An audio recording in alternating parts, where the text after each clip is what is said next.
Good morning friends, आप सभी का स्वागत है हमारे यूट्यूब चैनल तरुण जी के क्लास और फेसबुक दोनों पर। दोस्तों, आज हम यहाँ पर 14 फरवरी का करंट अफेयर डिस्कस करने वाले हैं कि क्या हुआ था 14 फरवरी में।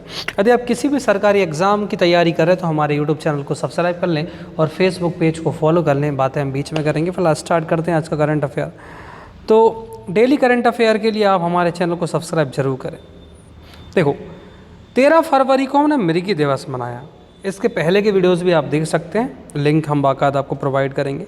13 फरवरी को हमने अंतर्राष्ट्रीय मृगी दिवस कौन सा मनाया? अंतर्राष्ट्रीय मृगी दिवस मनाया। कमेंट में बताइएगा मृगी को इंग्लिश में क्या कहते हैं। ठीक है। गुजरात के अहमदाबाद में गांधीनगर प्रीमियर लीग 2024 का आयोजन किया गया। तो आपको इतना भी याद रखना, जो अहमदाबाद है वहाँ पर गांधीनगर प्रीमियर लीग 2024 का आयोजन किया गया। ठीक है। भारत में सामुदायिक रेडियो के 20 वर्ष पूरे हो गए। तो आपको इतना भी याद रखना, भारत में जो रेडियो है ना वो लगभग 20 साल पुराना है, सामुदायिक रेडियो। ठीक है। 75वीं स्ट्रेंडजा मेमोरियल मुक्केबाजी प्रतियोगिता 2024 में अमित पंघाल ने गोल्ड मेडल जीता। देखो, पहली बात तो आपको अमित पंघाल का नाम याद कर लेना मुक्केबाजी के लिए। तो जो 75वीं स्ट्रेंडजा मेमोरियल मुक्केबाजी हुई उसमें 2024 में अमित पंघाल ने बाकायदा गोल्ड मेडल जीता। इतना आपको याद रखना, अमित पंघाल मुक्केबाजी से हैं। अलेक्जेंडर स्टफ फिनलैंड के राष्ट्रपति चुने गए। मोस्ट आईएमपी क्वेश्चन है।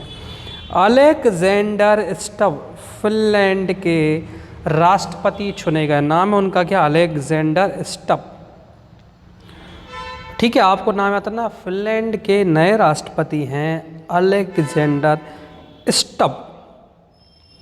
कतर देश ने 8 पूर्व भारतीय नौसैनिकों को रिहा किया। देखो, अभी थोड़े दिन पहले आपने एक न्यूज़ सुनी थी, कतर में एक नौसेना का जो कुछ विवाद था कंपनी का, उसमें बाकायदा भारतीय नौसेना के जो लोग थे, लगभग 8 लोग, उनको सज़ा दे दी थी। तो उस सज़ा के लिए भारत ने विरोध किया था। तो कतर ने अभी क्या कर दिया, उन नौसैनिकों को रिहा कर दिया। इतना आपको याद रखना है, क्योंकि ये इंटरनेशनल अफेयर के उस पर पता चलता।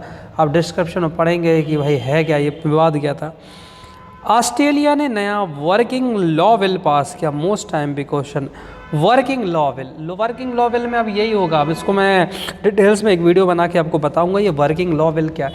या तो उसमें पक्का जो काम के घंटे हैं ना वो डिसाइड किए गए होंगे, या कितने दिन काम करना है, ऐसा कुछ डिसाइड किया गया होगा। अब भारत में भी वर्किंग लॉ है, लेकिन आपको पता है कि भारत में तो भैया रूल्स थोड़े से पॉसिबल नहीं हो पाते हैं।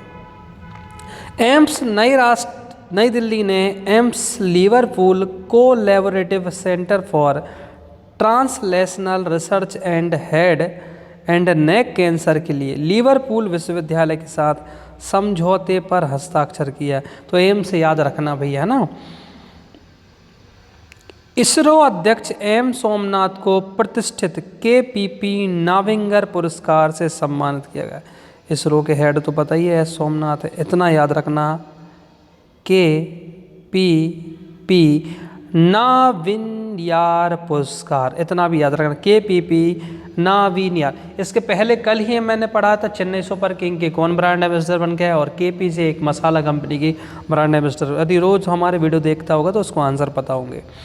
कोलकाता के न्यू टाउन स्थित state bank institute of leadership में रोजगार मेले का आयोजन किया गया, है ना। गठिया रोग को लेकर एम्स नई दिल्ली और श्रम और रोजगार मंत्रालय के बीच समझौता हुआ। अब देखो, गठिया रोग में होता क्या है भैया। देखो, गठिया रोग आपको पता है, अब थोड़ा सा मेरे को बताना डिटेल्स में। जैसे आपकी ये जॉइंट रहते हैं, ठीक है, जैसे मान के चलो आपका एक जॉइंट, कब्जे बोलते हैं जिसको अपन, है ना, इंग्लिश, जैसे अपने लिगामेंट है, तो उनके बीच ऐसा कौन सा एसिड जमा हो जाता है जिसके कारण वो क्या है, दर्द करने लगते हैं। आप देखना हाथ पैर के जॉइंट, वहाँ पर गठिया रोग होता है। मेरे को गठिया रोग का कारण क्या होता है मुझे कमेंट बॉक्स में ज़रूर कमेंट करके बताएं। कौन सा एसिड है जो जमा हो जाता है चारों ओर गठिया हुआ होता है, ज़रूर सर्च करें, क्योंकि ऐसे ही आपकी पढ़ाई हो पाएगी ना। हिंदी और मैथिली की प्रख्यात लेखिका है उषा किरण खान को 82 वर्ष की आयु में निधन हो गया है। तो ऊषा करण खान का याद रखना आपको नाम है ना, हिंदी और मैथिली की थी। उत्तर प्रदेश में पहली बार सेमीकंडक्टर नीति लागू हो गई है, इतना भी याद रखना। कौन सी कंडक्टर नीति?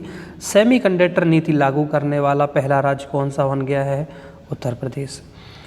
पथुम निसांगा वनडे क्रिकेट में दोहरा शतक लगाने वाले पहले श्रीलंकाई क्रिकेटर बन गए। देखो नाम अच्छे से याद रखना, पथुम निसांगा, यह श्रीलंका के क्रिकेटर है और ये वनडे में दोहरा शतक लगाने वाले पहले श्रीलंकाई क्रिकेटर बन गए। हमारे यहाँ तो भाई सचिन तेंदुलकर भी है, वीरेंद्र सहवाग भी है, डबल उन्होंने शतक लगाए हुए हैं, आपको पता हो तो।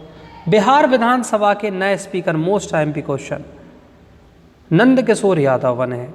नंद किशोर यादव बिहार विधानसभा के, देखो आपको पता था कि भाई साहब अभी नीतीश जो वहाँ के नीतीश कुमार हैं, उन्होंने बीजेपी के साथ समर्थन करके नई सरकार का गठन किया है। लालू यादव की सरकार थी, फिलहाल उसको गिरा दी गई है और नीतीश कुमार ने अपना समर्थन बीजेपी को देकर नई सरकार बना दी है, आपने देखा होगा। तो फिलहाल नंद किशोर यादव रखना। देखो सबसे बड़ी कास्ट बिहार में यादव है, यादव का परसेंटेज वहाँ पर अच्छा खासा है, इतना याद रखना। ने अपना समर्थन बीजेपी को देकर नई सरकार बना दी है, आपने देखा होगा। तो फिलहाल नंद किशोर यादव रखना। देखो सबसे बड़ी कास्ट बिहार में यादव है, यादव का परसेंटेज वहाँ पर अच्छा खासा है, इतना याद रखना है।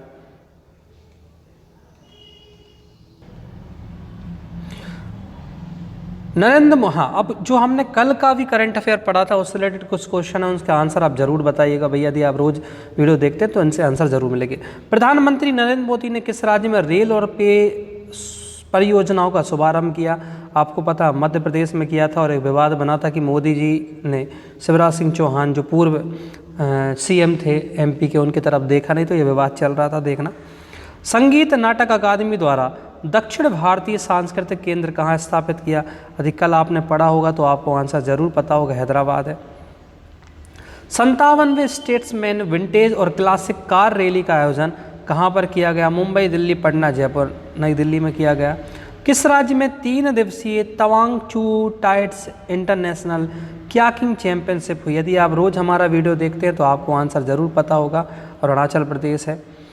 IREDA और किस IIT संस्थान ने स्वस्थ ऊर्जा नवाचार के लिए समझौता ज्ञापन पर हस्ताक्षर किए? तो यदि आप रोज़ वीडियो देखते तो आपको आंसर पता होगा, IIT भुवनेश्वर है। तो आई होप आपको ये वीडियो अच्छा लगा होगा। वीडियो अच्छा लगा हो तो हमारा यूट्यूब चैनल है तरुण जी की क्लास, उसको जाकर यहाँ पर यूट्यूब पर सब्सक्राइब कर लीजिए, क्योंकि आपको डेली करंट अफेयर और बहुत सारे जी के रिलेटेड बहुत सारे वीडियोस मिल जाएंगे। यदि आप तैयारी किसी भी सरकारी नौकरी की कर रहे हैं तो आप थोड़ी सी मेहनत करके सर्च करें तरुण जी की क्लास, और यही मेरी इंस्टाग्राम आईडी है, तो इंस्टाग्राम आईडी पर भी तरुण जी की क्लास लिखे।